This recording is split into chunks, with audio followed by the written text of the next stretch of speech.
Hello students, in this video, the question is the x and y coordinates of the particle at any time are x equals to 5t minus 2t square and y equals to 10t respectively, where x and y are in meters and t is in seconds.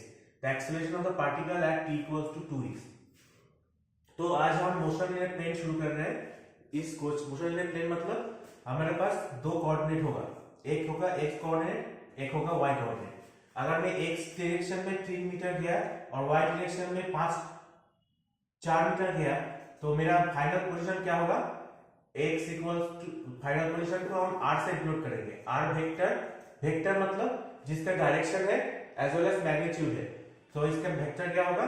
3i plus 4j along x direction. x direction में हम vector को हम i से denote करते हैं और along y direction vector को j से डिनोट करते हैं। ठीक है,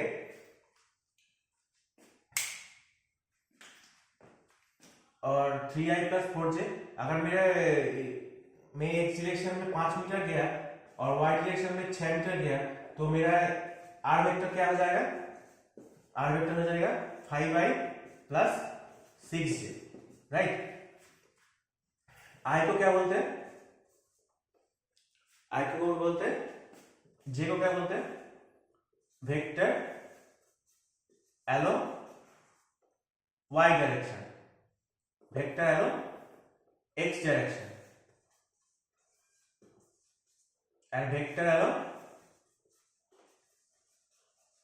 y डायरेक्शन, राइट। तो इस क्वेश्चन को फिर से सॉल्व करने की कोशिश करते हैं, देखते हैं कैसे सॉल्व होता है। x equals to 5t minus 2t square and y equals to 10t, right.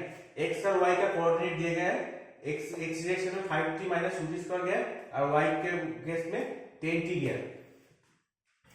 सो ये कोऑर्डिनेट बोला गया है, कोऑर्डिनेट बोला गया है, उससे हम एक्सेलरेशन निकालेंगे। कोऑर्डिनेट मतलब डिस्प्लेसमेंट, डिस्प्लेसमेंट से हम एक्सेलरेशन कैसे निकालेंगे?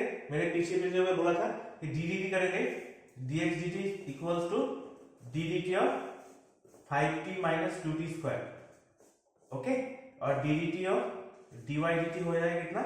ddt of 10t। तो इसका formula vector velocity vector along x direction vx कितना आ जाएगा? 5 माइनस 4t। फॉर्मूला क्या है?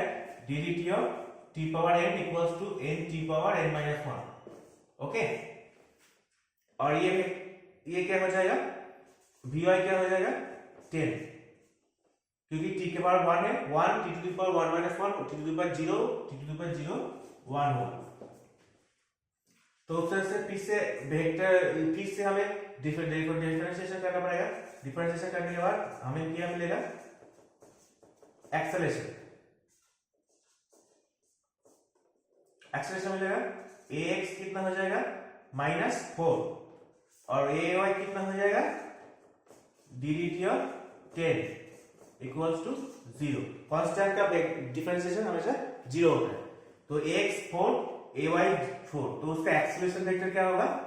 a -4i प्लस 0j और -4i।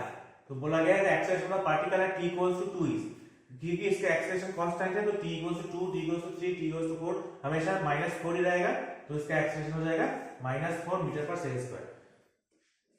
ओके, इस टाइप का क्वेश्चन को सॉल्व करने के लिए मेरे चैनल को सब्सक्राइब कीजिए। Thank you.